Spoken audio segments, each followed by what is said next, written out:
YSR Congress party అధికారం కోల్పోయి 11 సీట్లకు పరిమితమై ఇంకా బుద్ధి రావడంలో వీళ్ళకు మళ్ళీ అధికారంలోకి వచ్చేదానికి ప్రభుత్వం మీద నిత్యం బురద జల్లే ప్రయత్నం చేస్తూ ఉంది.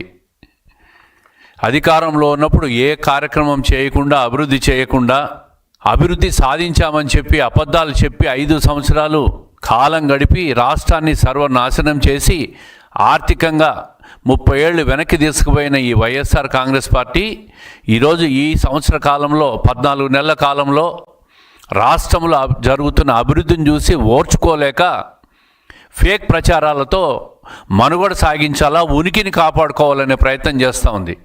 ఈ సందర్భంగా నేను వైఎస్ఆర్ కాంగ్రెస్ పార్టీని ఒకటే అడుగుతున్నా. ప్రకాశం బ్యారేజ్ నుంచి నీళ్లు పోవడం లేదు, గేట్లు కొట్టుకుపోయినాయి, గేట్లు మునిగిపోయినాయి అని చెప్పి ఒక అబద్ధ ప్రచారం చేస్తూ ఉన్నారు. ఒక్కసారి ప్రకాశం బ్యారేజ్పై వైఎస్ఆర్ కాంగ్రెస్ పార్టీ అధ్యక్షుడు జగన్మోహన్ రెడ్డి గారిని వాళ్ళ బృందాన్ని ఇప్పుడు చూడమని చెప్తున్నా. 70 గేట్లుంటే 69 గేట్ల నుంచి కూడా బ్రహ్మాండంగా నీళ్లు పోతూ ఉన్నాయి. ఆ నీళ్ళన్నీ కూడా సముద్రంలో కలుస్తూ ఉన్నాయి.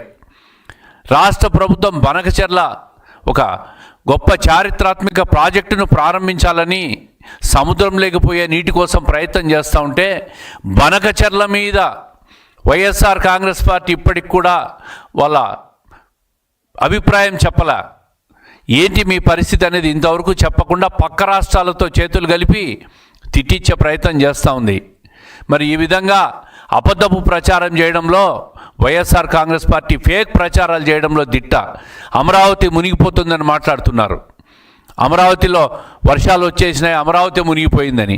అమరావతిలో బ్రహ్మాండంగా ఈరోజు ఏదైతే ఎన్నికల్లో చెప్పిన వాగ్దానమో తెలుగుదేశం పార్టీ అమరావతి రాజధాని కట్టుబడిన మాటకు ఈరోజు నిలబెట్టుకొని అభివృద్ధి కార్యక్రమాలు, నిర్మాణ కార్యక్రమాలన్నీ కూడా కేంద్ర ప్రభుత్వ సహకారంతో ఈరోజు బ్రహ్మాండంగా సాగుతూ ఉన్నాయి.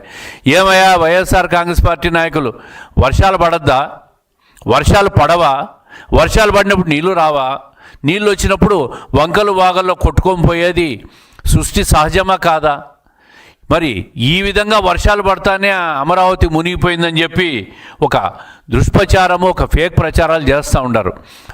చిన్న వరద వస్తే కూడా మునిగిపోయిందని మాట్లాడతారు.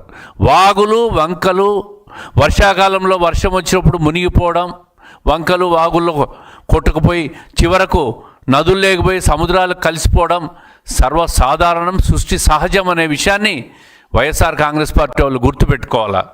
అదేవిధంగా బుడమేరుకు వరద వచ్చింది, బుడమేరు ద్వారా ఊరంతా మునిగిపోతూ ఉందని మాట్లాడుతూ ఉంటారు. ఎప్పుడో 10 ఏళ్ళకి 20 ఏళ్లకు ఎక్కడో చోట వరదలు వస్తూనే ఉంటాయి. దాని ఆల్టర్నేట్ ఏర్పాట్లన్నీ ప్రభుత్వాలు చేస్తూనే ఉంటాయి. అంతలోనే బుడమేరులో వరద వస్తానే విజయవాడ మునిగిపోయింది, అమరావతి మునిగిపోయిందని ఫేక్ ప్రచారాలు కూడా చేసి ఆ ఫేక్ ప్రచారాల మీద ఉనికి కోసం బతకాలని ప్రయత్నం చేస్తూ ఉంది ఈ YSR Congress party. Please subscribe to Leo news for more videos.